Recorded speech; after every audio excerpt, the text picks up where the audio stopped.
From the Middle is a founding member of the Odd Pods Media Network. Hashtag Odd Pods Media.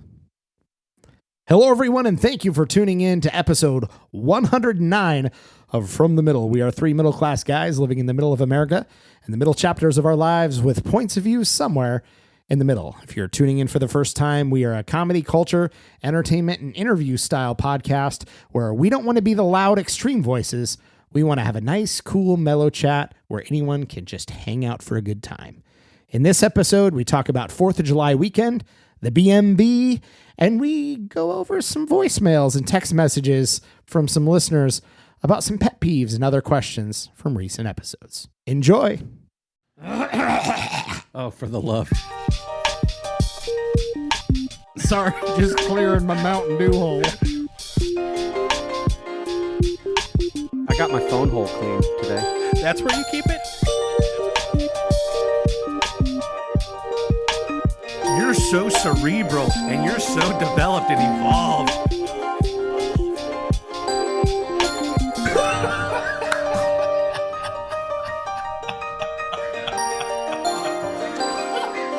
From the Middle after dark over here. Hey, guys, it's so good to be back in our palatial studio. I'm very excited to be here. Super hot the last few days, but we just celebrated 4th of July weekend. Hopefully you guys had nice weekends. Same with all the listeners. It was a lovely time to celebrate America. And with that, I do think we should jump into updates and just see what's been going on since the last episode.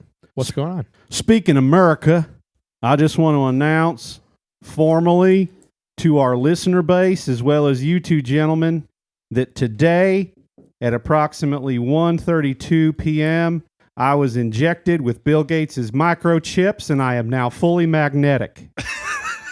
And how's that cell service? I got my Pfizer vaccination made from the juices of I'm not going to go there. So got vaxxed up. Cool. All right. Woo! I'm glad we're recording today and not tomorrow in case you feel horrible. Congratulations. Yeah, thanks. Yeah. How do you feel? Good so far. I am keeping an eye out to see if metal objects attract themselves to me. The person that gave me the shot said that a woman, after getting her first shot, went out. I got mine at Kroger, our local grocery store that also has a pharmacy. Yeah. Said this woman walked out in because you have to wait 15 minutes. They make sure you're doing okay before they let you leave. Right. The woman went and bought a magnet to see if it stuck to her. For real. She wasn't joking or being funny. She had to, and then another person live streamed it to their family members and friends and be like, let me know if you notice any differences. So I think my favorite part about those videos is that people are using things that aren't magnetic to test it, claiming that that's sticking. Yeah. Like they're using things like a nickel that wouldn't normally stick to a magnet anyways, which just makes it so much better. Yeah. So yeah, I got my first Pfizer shot and I get the next one in 3 or 4 weeks and then I'm good from there. So congrats. Because, yep. We will be 3 fully vaccinated gentlemen after that. That's right. Beautiful. You had a nice 4th of July weekend as well? Very nice, relaxing, good time in the pool, good time riding the motorcycle.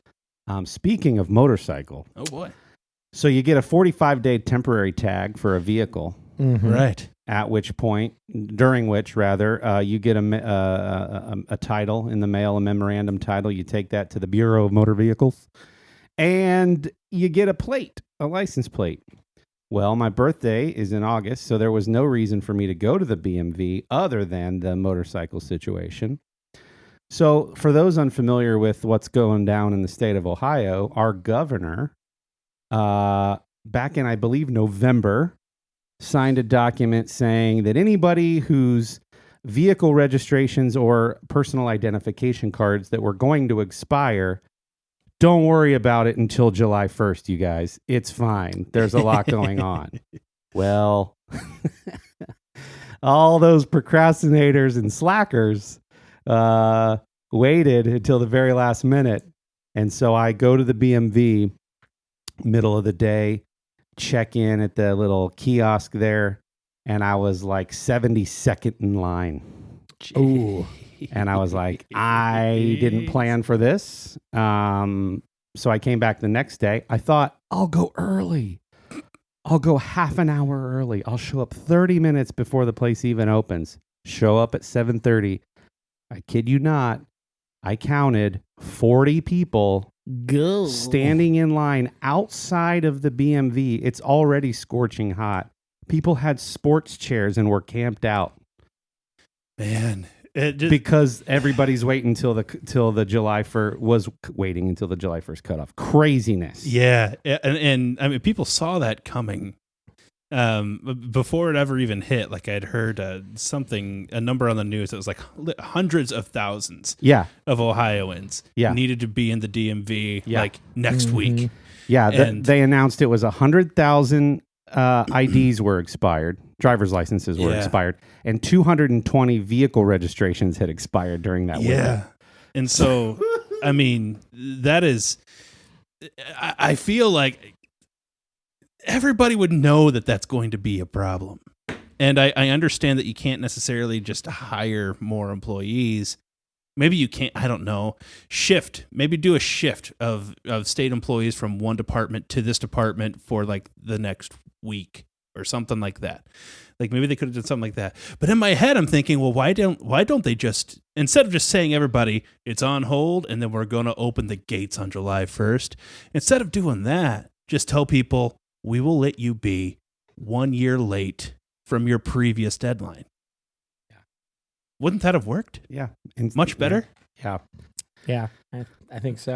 Sherry brought up the point. She goes, can you imagine working at the BMV on a good day when this isn't going on? Like the level of stress that you have to deal with, and our stepmom did it for a while. I don't envy her at all. But then to have to work there right now and it got to the point where I hate to admit this, but they do a pretty good job through the state system of giving you your number, and then on your mobile phone you can check where you are in line, and it's updated real time.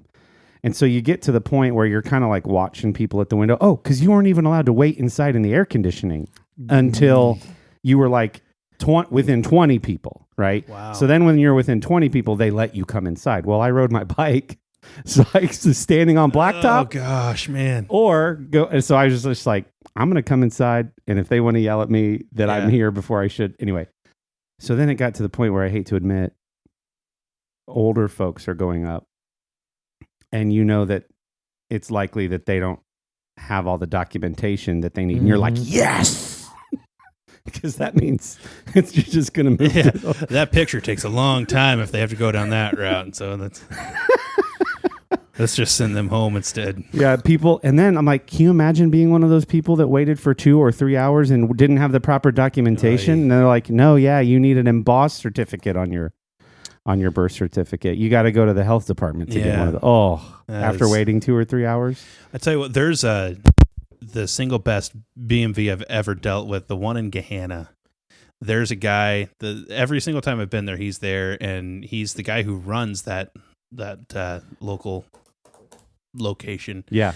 But he, like, whenever there is a line, he is walking up and down the line. Oh, that's asking awesome. people, That's what great. are you here for? Okay, Yep. do you have this, that, and the other thing? Yep. And like he's like preparing people. Yeah. Before they like, it's so incredible. And every time I'm there, like, the people in line are nice and pleasant because this guy is nice and pleasant and chatting with people and helping them before they even get to the people at the counter. It's fantastic. Shout out to to that guy. Makes a difference. And the one that I went to in Delaware, I forget her name, 3 letters, D, Mia, Emma, whatever it was, the manager. She was smiling the entire time. She called everybody honey and sweetie. She was very chipper. And like that makes such a difference in a place like that because people are already on edge, especially with this going on. And then it's like, if you want the federal ID, have you guys messed with the federal ID? Yeah, what is that? What it's called? I called it the super ID because I couldn't remember. We did that like a year or 2 ago. Yeah. When they started rolling them out. It's funny because I was gonna say when we had to do that, there was a long list of requirements to get the federal or super ID or whatever. But we're like, if we got to do them anyways, because ours were up and it had just rolled out, I'm like, let's just do both of them and be done. So we got a folder, and on each side of the folder, one side was documentation for me, the other was for my wife. So, and we put them in the same order, so we could literally one at a time flip through both sides of the folder and make sure they were all there. Was this before COVID? Yeah. Did they kiss you on the mouth? Well, so it's funny. So we tried to find a slow time, which we still had a pretty decent wait. The person that helped us was super helpful. So I don't know when they rolled this out, 2 years ago, maybe a year and a half, but more than that, because it was pre-COVID. So maybe 3. So we finally get in line, and she's like, do you have, and the person was fine, but it wasn't overly pleasant. And as we kept saying yes, it was like more excited. Yeah. And she's like, by the last one, I was like, that's great. Let's go ahead and get these processed. And I said, what percentage of the time do people not show up with all the proper documentation the first time? Or not even including people who have to like dig through their bag or go back to their car. Like they kind of have it, but they don't have it on them ready. Right. She said less than 5% of people get up to the counter and actually have all the paperwork ready to hand to me as I asked for it. So I imagine frustrations and the temp in there, and I don't mean the temperature. The temp run pretty hot at most of those places most of the time. That's surprising because I was gonna get the plates for the bike, and then I was like, well, since I'm already going and my birthday's in August, I might as well just do that federal ID now. Yeah. Right. And Sherry goes, oh, that requires a lot of stuff. So it's like they give you you need 1 item from column A and 3 items from column B. Yep. I just took everything I had. Yeah. I had like driver's license, my concealed carry permit, my passport. I had 2 or 3 bills because you have to show proof of current address. I was just like, I'm taking it all. So when I finally got up to the window, they like threw my birth certificate and social security card back at me, and they're like, "Oh, if you've already got the passport, that handles most of it." All right. So that was great, but that's surprising. Ugh, Yeah. what a waste of time. No kidding. To not have everything. Well, it made total sense after I asked why she was more excited with each piece of accurate paperwork that we had. And by the end, it was like, great, I'm going to knock out both of these at the same time and get 2 people done. Yeah. What about you, Kendall? How was the holiday weekend? What's going on? Well, I was going to say before Kendall, like between federal IDs and vaccinations, we're just like government drones over here. No kidding. Look at us. Yeah. And celebrating that country that government governs. That's right. This past weekend.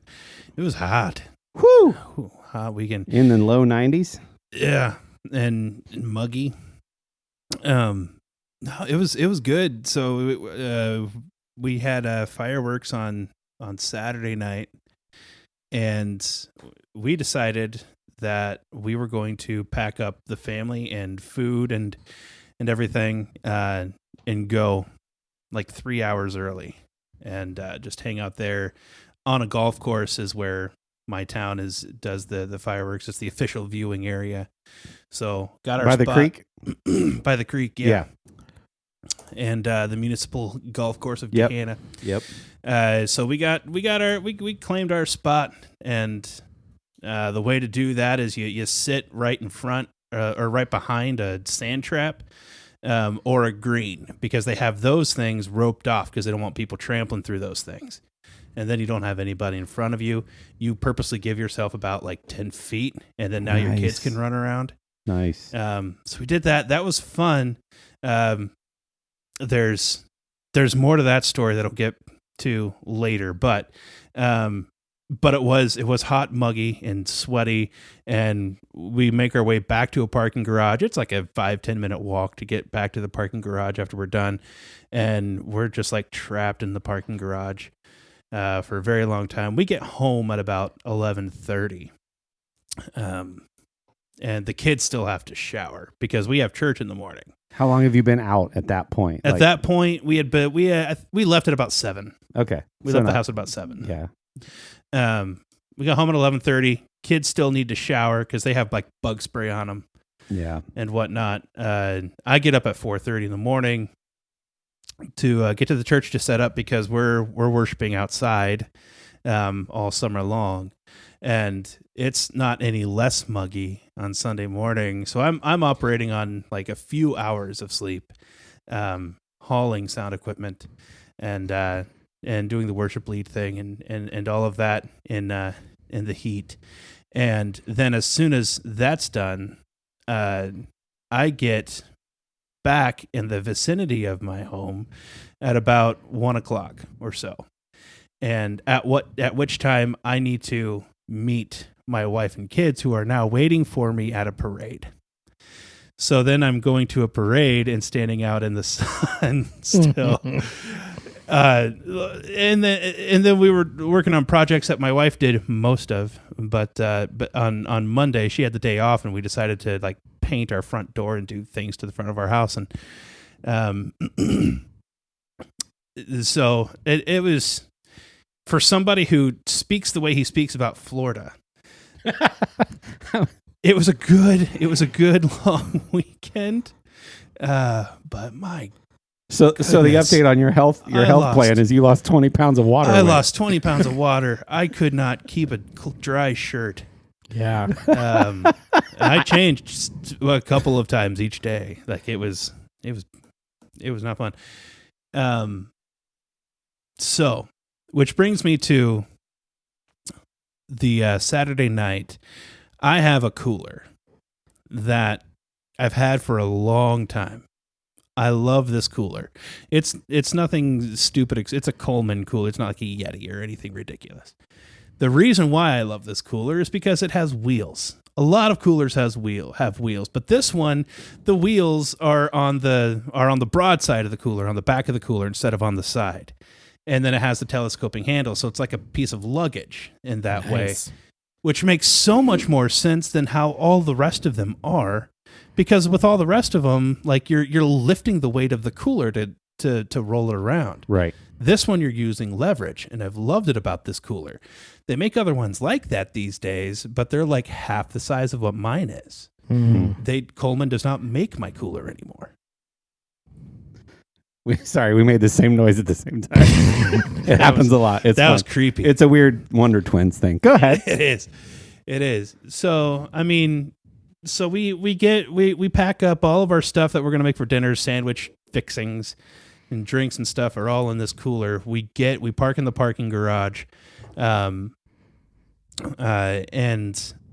we get out. I've already rehearsed this at home, stacking all of our folding chairs and everything on top of my cooler with bungee straps, so that way I can carry everything for everybody, right? And so I loaded out of the trunk of my car, put everything on top, go through all of this rigmarole, getting it all together, and then I go to get out, and the chairs are now too wide to fit between my car and the car next to me. And so I'm thinking to myself, okay, no problem. I can lift it this far to go, but because of everything I have on top, I can't reach my arm over to pick it up and bring it out. So I decide to try to drag it. As soon as I start dragging it, a wheel shatters. No, say it isn't so. Absolutely shatters. And I might have cried a little bit. I'm still, this is what, like, I have never thought about this cooler until after it broke. Like, it was just a cooler that I had. I've always had this cooler. And you don't know what you got till it's gone. That's exactly it. And so I'm like, okay, well, I'll just get another one. And it's like the next day when I'm trying to hunt for coolers and that evening and things where I'm like, nobody makes anything like this anymore. It's a shame. I loved that cooler, and here are the reasons why I loved that cooler. Mm-hmm. And I don't know how I'm going to replace this cooler.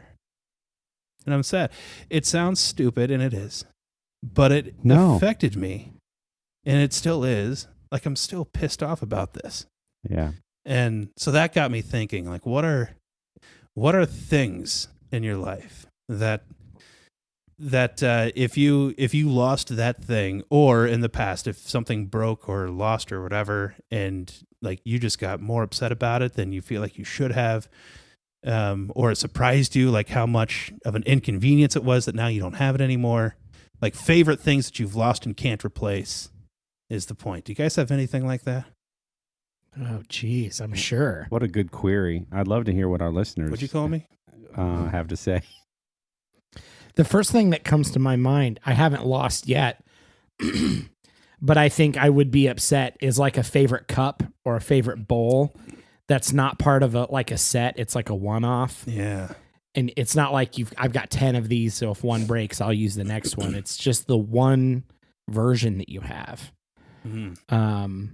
It would be difficult to replace, if at all. I know Sherry feels that way about certain dishes. Like, no, that's the 9x13 that I like with the handles because it's really good for when you want to, Yeah. There's a specific dish, like you said, it's not a part of a set. It was a one-off thing. Yeah. I would say, well, it's kind of replaceable, so I guess it doesn't count. But like, I loved the Wii, the console, and we had the shotgun for the Cabela's big game hunting game. We had the steering wheels for Mario Kart. We had all these accessories and a bunch of games, and then the Wii itself broke. And like, when you have a bunch of accessories for a thing, and then the main thing breaks. And yeah, we could probably just have purchased a used Wii and started over, but you lost all your data because it was on the drive and you had already beat that game and unlocked all the things. And then it was like, or maybe it saved to your account. I could probably still just buy a Wii, but Maybe. But that's kind of one. But it also kind of feels like at this point, like it's like you just upgraded to the new system. I mean, just upgraded to other things. Like, am I really going to like reinvest into this thing of yore that is antiquated? But if you still had it on a slow Saturday, you and the kids would be playing. What was the one? Wii Sports Resort, where you could fly the plane around the island. That was so relaxing. That was like Pilot Wings on N64, which was so much fun. So much fun. So yeah, that's one.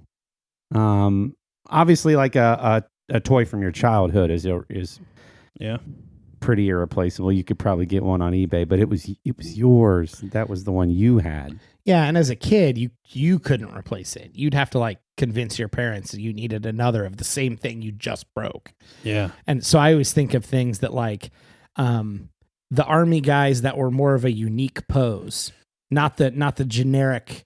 Like if one of those broke, I would have used him as like the general of the army, or a G.I. Joe where the hands broke off and they couldn't hold guns anymore. Yeah. Which would have required an entirely new toy, which wasn't, you couldn't do that as a kid. Now as an adult, you just order another one. But like, yeah, I think toys would be big ones that. Mm-hmm. What about losing like a unique piece to a Lego set? That's a hard one. I've purchased just that piece. So there's a handy resource called Bricklink, which is like an eBay just for Lego bricks. Yeah. And it's like, I'll trade you 100 black 2x4 bricks if you give me the paintbrush that came with the artist minifigure. Oh, wow. You can barter and trade and sell specific bricks so that you don't have to buy the whole set. Right. Yeah, and you also have a way to approach it. Not only can you just search for descriptors for a part, but you can also search for a theme or search for a set and look for a part that way. Or if you find the part, you can see what sets it was a part of. Right. And like backwards search that way. And so that would have been another one as a kid where if you lost a certain piece, you would have been totally lost. The internet's really changed a lot of that. It has. Yeah. Turns out. Because I was going to say another one was the we had growing up, and I've looked this up so I know, the Nerf bow and arrows. They were blue and hot pink. Yes, I had one. They had a black string, but nobody really connected the black string from the pink outer parts of the bow to the yellow handle, and it had yellow foam arrows with blue not fletching. And I looked those suckers up on eBay. Stupid expensive. Really? Oh yeah. We had like 4 of those in our house. I loved them. They were the best. And I don't know if we just got rid of them or they broke or whatever, but those were awesome. Man. Had some good times with those, bro. Man, lots. Yeah, we set up, so our hallway in the house that we mostly grew up in, one end of the hallway opened up to the living room. Yeah. And the other end of the hallway was the doorway to Kory's room. Yeah. And the end of the hallway closer to the living room, my door was about a foot or 2 feet away. So I would set up like a little barrier between like my door and the living room that I could jump between. And then Yeah. Kory would wall off his room. Okay. And then we could like throw balls and shoot Nerf guns and stuff. Yeah. And have these hallway fights. The hallway, and you could recreate the like, I'm going to dive across the hallway. Yeah. So last No week, man's land. Yeah. So last week when we were having a hallway fight, we did just that, which was great. That's awesome. But yeah, anytime you would have lost like little pellets or arrows to those guns, and you just slowly over time, your stock of ammo was just diminishing. You knew Yeah. there wasn't much time left for playing with that toy. Oh, What a man. good prompt. What are some other ones, listeners? Do you have anything that like it really devastated you when you lost it? Not just because you loved it, but because it was nary irreplaceable, Yeah. almost irreplaceable. So toys, guitars, cars, girlfriends, Yeah. Well, whatever you got. speaking of nice weather too, all weekend, I wanted to say this was the first time I was literally outdoors almost the whole weekend, which is the first time I've done that this decade. Congratulations, Dylan. I was Probably. Yeah. Probably decade. Well, awesome, buddy. Friday Made it. Friday was like low 70s. So that was I'm going to go outside and get everything done that needs done outside before the weekend because it's beautiful. And then speaking of losing water, it's funny that you said that. I didn't intentionally plan this. I essentially, for every ounce of water that I lost, I think I ate 4 to 6 ounces worth of food. So just full and hot and sweaty all weekend, which was great. And actually, it reminds me of a funny line. I had to pull it up because I didn't want to butcher it from The Office. The Office episode about the fun run. I ate more fettuccine Alfredo and drank less water than I have in my entire life, which feels a lot like my weekend, surprisingly. Yeah. Also, the first time I can remember in a long time having to put suntan lotion on the bald part of my head. So, Oh boy. yeah, so that was the first, because a lot of times I get sunburn pretty badly. I'll wait till it gets like after 4 or 5 o'clock, then just go swim if I am going to go swim. Well, yesterday it was like middle of the day, so I had to put on sunscreen. And I was like, I can't forget the top of my head or I'm going to be pretty miserable. Yeah, no kidding. So Yeah. there we were. I felt older yesterday and all weekend, really. So that was good. Yeah. A little bit of my weekend. For those of you who don't appreciate what it's like to live in a place with humidity, it makes everything worse. So the hot is worse and the cold is worse.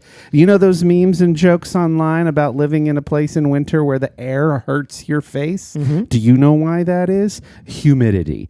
Do you know why you have a river of sweat running down your back that ends in your nether regions? Humidity. Welcome to Ohio. Yes. Yeah, it's sort of like if you were breathing chunks of hot air or hot water, but like you were breathing hot water all day, but not choking, You're basically but still felt like you were dying a little bit. you're basically aspirating like a carburetor. Yeah.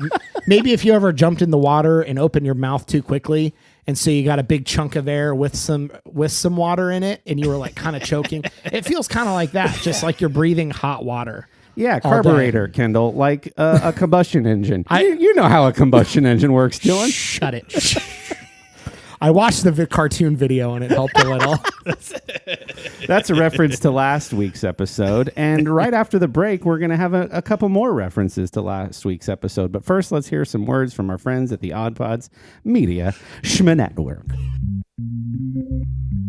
Hi, I'm Sam, I'm Richie. And I'm Little Matt. and here at the 500 Section Lounge, we have a few requirements. First, you've got to be able to talk about anything at all. Secondly, you need to be able to laugh, play games, and talk to some very interesting people. From sports radio personalities to reality television contest finalists and everything in between, we talk to them all. Yeah, it's all right here in the lounge. So be on the lookout for what we do next. And always be there to Grab a listen. What a great ad. Boy, do I want to listen to that insert show. Speaking of things that I love, head on over to ARTIUSMAN.com. That's ARTIUSMAN.com for literally the greatest men's grooming products on the planet. While every other company is trying to take their cheap junk and sell it to you and craft some kind of original story about how they're made by lumberjacks in the middle of the Alpine, ARTIUSMAN just put their foot to the pedal and makes legit great stuff. And they don't have to tell a story and make it up because it's just awesome. So use the promo code THEMIDDLE, that's the middle, for 25% off your first order. Load up your freaking cart because Christmas is coming soon. Get everyone that you know some amazing products, men's grooming stuff, candles. They have incredible hats. If you're on YouTube, you can see mine. With a sweet logo. Yeah, and you'll get a super sweet discount on your first order. So that's artiusman.com for literally the greatest stuff on the planet. I just have to say, I mean, we made it a point. I know we have inserted ads because of our Spreaker platform, and we don't necessarily have a say on what those companies are. But for the ones that we talk about on air, it was important for us to only talk about products that we actually use and enjoy. And I just have to say, like, I'm wearing Wise Man is one of the scents right now, a beard oil.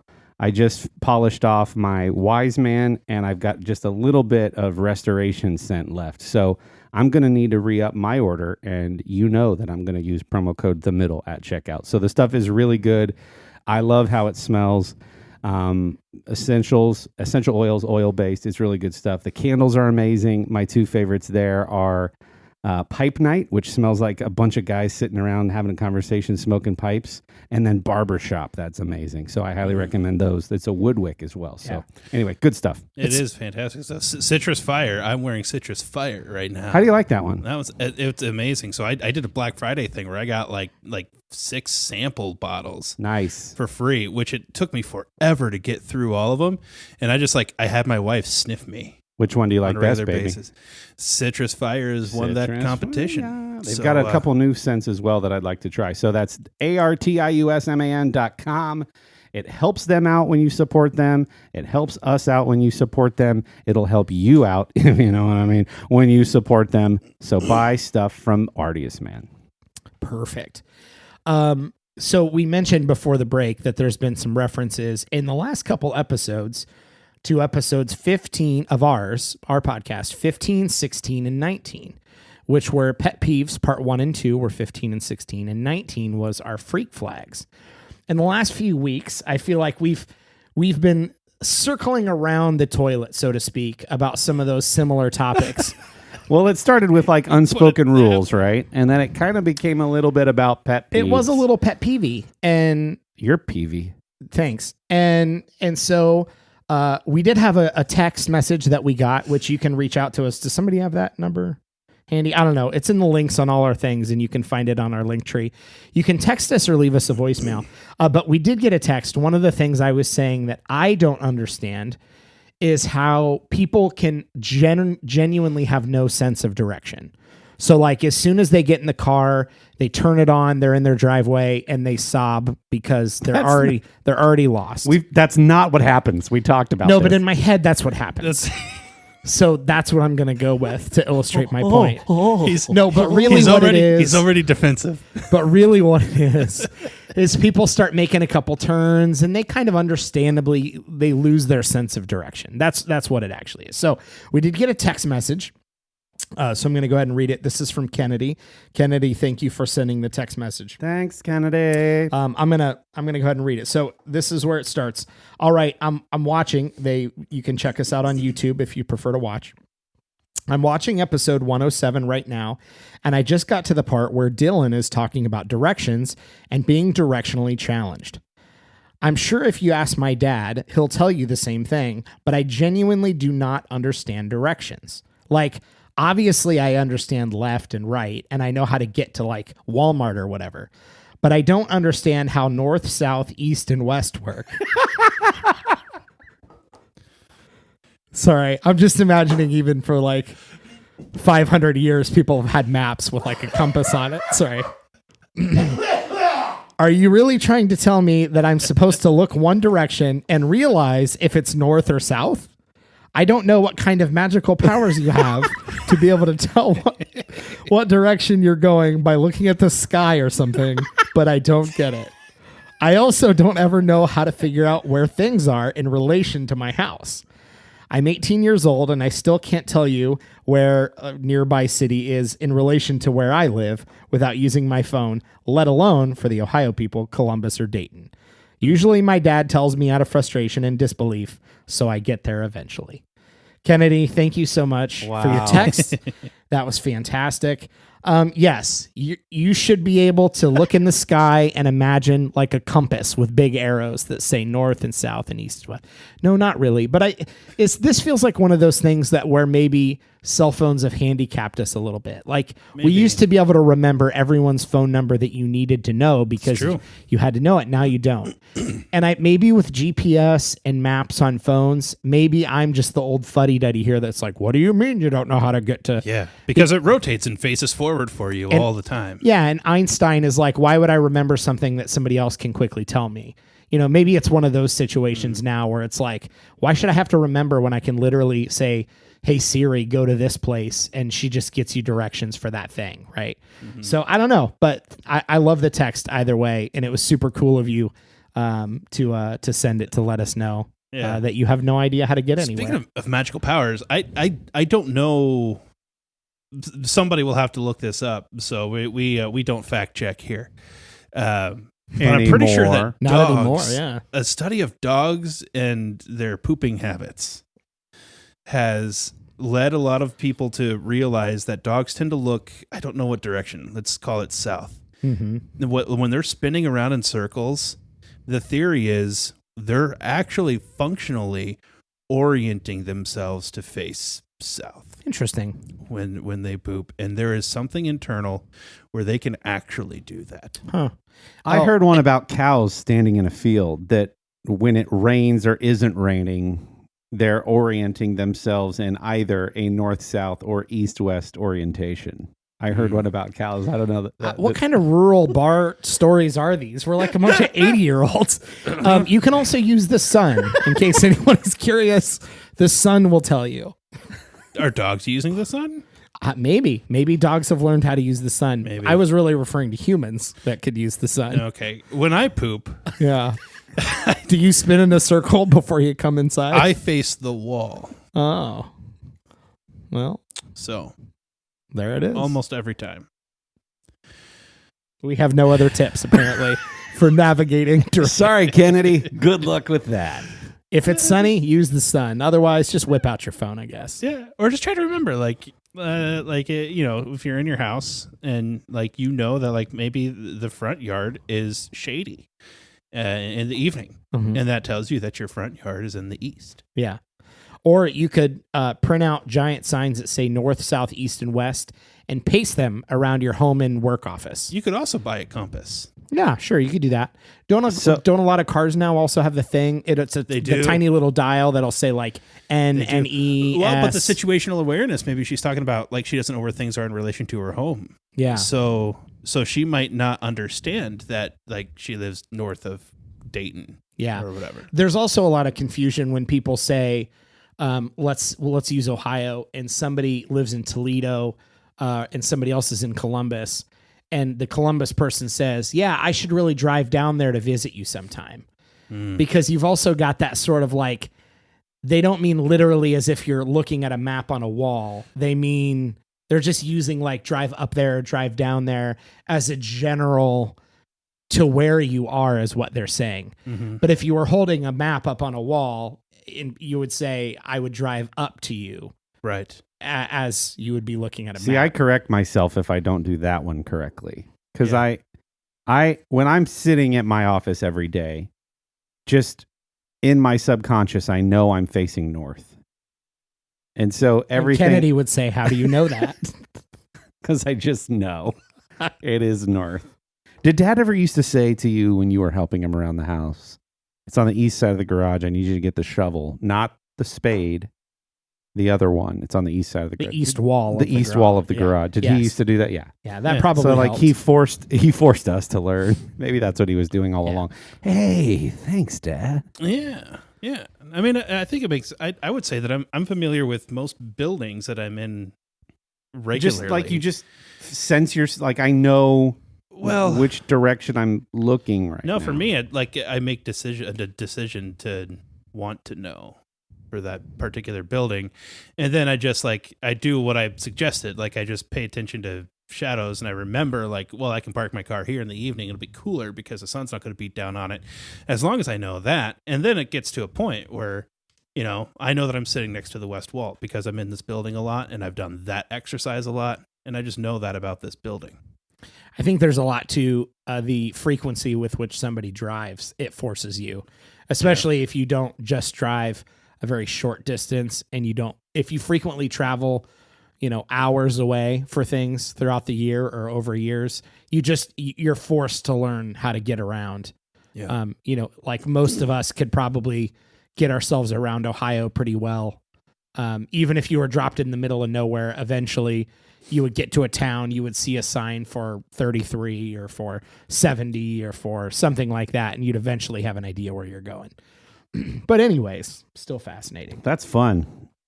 And I think we got some voicemails. So we started talking about essentially pet peeves and references to episodes 15, 16, and 19. Well, now we have some literal voicemails about those episodes. Somebody's just like maybe 100 or so episodes behind. Yeah. And we got some voicemails. So let's go ahead and listen. Hey, we to the don't first care one. when you listen. Oh. We just appreciate that you listen at all. Yeah, for sure. And if a voicemail is 100 episodes late, we don't care. We'll talk about it, obviously. So Right on. fire away. Well, hi guys, this is Chris. So I recently finished listening to your episode on pet peeves and freak flags. I think I might be a little bit behind because I haven't heard you guys mention COVID yet. But anyways, I want to share with you mine. I'm going to start with pet peeves. First and foremost, when people in public restroom toilets put paper towels in instead of toilet paper. Why in the world would you do that? I mean, not only does it just stop everything up for everybody else, and then you walk in and you realize, oh, I can't use this one, you got to choose another one. Can you think how uncomfortable that would be? Anyway, second one. Bleeding is what I Fast food think. places that know they're out of CO2 or out of multiple flavors, but they sell you a soda anyways without telling you, especially if they're missing flavors or like staples like Coke or Diet Coke. I think we've got more voicemails, but let's stop there. My initial reaction to the paper towels versus toilet paper is sometimes it might be a Seinfeld situation and somebody couldn't spare a square. Maybe they didn't have a square to spare. And I think that might be it. But also, what if somebody had to run out to the counter to grab some paper towels because their stall was out maybe? Oh, man. That's the only thing I can think of. That's the only thing I can think of, too, because nobody's going to choose to use paper towels. Right? Nobody expects you to pull up your pants, you know, without wiping. You know, if you had to run for some paper towels, I think everyone would understand there. But that's it. Mm-hmm. I can't think of anything else because you're right. It could be Yeah. a little rough. We're giving people the benefit of the doubt. We're assuming there are no monsters out there who are just using paper towels. And especially like trifold that come in like 2 foot by 2 foot big, like giant rolls. I can't think of any reasonable situation. With a where somebody decent would do play that. to be, then, however, would be to like wipe and then do a post wipe fold, set it down on the floor next to you, and then put it in the trash can when you're done. Would that be better? I think that would be better. I don't know how I feel about particles going on the floor. Well, on purpose. It's a freaking bathroom, man. I know, but on purpose though. Have you seen the studies on how far particles are flying in the bathroom every time you flush the toilet? Want to? No. Yeah, that's why you cover your toothbrush. Okay. There was a Mythbusters episode on that. The other one, though, I'm surprised this has happened to Chris enough times that he's upset about the carbonation and or flavoring. I get that. That is frustrating when you want a nice cold Mountain Dew from Taco Bell and it's like carbonated water with a hint of lemon lime. That is frustrating. I get it. I think the worst part about that is, for me, I'm not a stingy person, but I'm very aware that the entirety of the cup and what's in it costs them about 12 cents. And you're giving me water. And it's like $1.50 or $2 or whatever. Yeah. Like that just feels like this is already a ripoff, but we agreed to it because I'm hungry and I need a drink. Yeah. So at least give me a good drink if we're gonna do that. And have you worked fast food? Two of us have worked fast food. In college in a cafeteria, that doesn't really count. You can hear when those things are empty. You know, it makes a sound. I mean, you it's can pretty you can obvious. look at the stream and see the coloring is off. Like, it doesn't take that much. So yes, it's unacceptable that anyone would do that to you, and I think they deserve a tweet to their corporate headquarters. And you know what, Chris? Your next pop is on us from the middle guys. Kendall will see to it. You just tell them that From the Middle has it. Yep. All right, next one. And you want to hear another pet peeve of mine? Yeah. I do. It's when you try to slam a door, but there's a jacket hanging on an over-the-door hook, and it gets lodged in there, and then the door doesn't make that satisfying slamming sound. It's so disappointing. All right, on to freak flags. So only two came to mind immediately. The first is that I rotate my socks, because when I purchase a package of socks, regardless of how many it is, I feel like I need to have an even amount of wear across the entire grouping of socks so that like they all go bad or start having holes at the same time, so that when I buy a new package, I don't have like mixtures between different socks, if that makes sense. So I rotate my socks. And another one, I take koozies with me just about everywhere because I absolutely love cold drinks. So those are a couple of freak flags that came to mind. Drinks again. This guy's all about his drinks, that he's so prepared with koozies. Love it. To the first one, I love that he's like, he needs that perfect punctuation to like a maybe marital spat, and he just wants to slam that door to make his point so badly. And then like a cloth or towel or coat ruins the exclamation point on the sentence. Chris, I have the solution. It's a metal hanger that goes over your door that basically sits flush with the door itself. And on the back side of the door are hooks for your robes and towels and coats. Install those around your home and slam all the doors you want. Also talk to a marriage counselor. Well, and I was thinking that gives you an opportunity. You went to slam, and there's an article of a coat hanging from the edge of the door that doesn't let you do it. See that as not a failure, but an opportunity that now you're still going to get your door slam, but now you also get an item spiking. You tear it off the door and you spike it on the ground, and then you slam the door. There you go. Maybe got Chris's two moves there. Maybe Chris's spouse is going around the house putting coats and towels on them. I would. Yeah. I don't have anything to add to that. It, honestly, as I was listening to that whole chain of complaints, I was just imagining the Step Brothers line. Did we just become best friends? Yup. And that's how I felt. Like, that's great, man. Spot on. Yeah. Similarly, you've tried to keep a drawer really nice and clean, and it's usually with heavy drawers, and you push it in, and there's just the tiniest little triangle of fabric that keeps it from going in flush. Yeah. Just drives you nuts. Yep. Oh, drives you worse nuts. when it's inside. So yeah. Another now you've got article. something to fix. Yeah, an article of clothing from the inside is causing that Just the improper worst. shutting.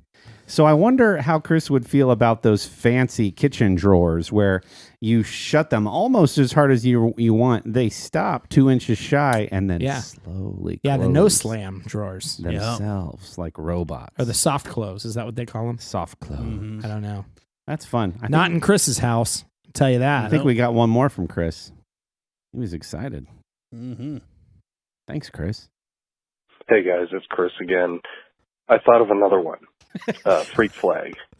So one thing I can't stand is anything sticking to my feet. So walking around barefoot in a house that doesn't have carpet, so any kind of hard floor surface whatsoever, like even the smallest of crumbs that get stuck on my foot, like I have to stop immediately and brush it off. I cannot stand when things get stuck to my feet, like for any reason.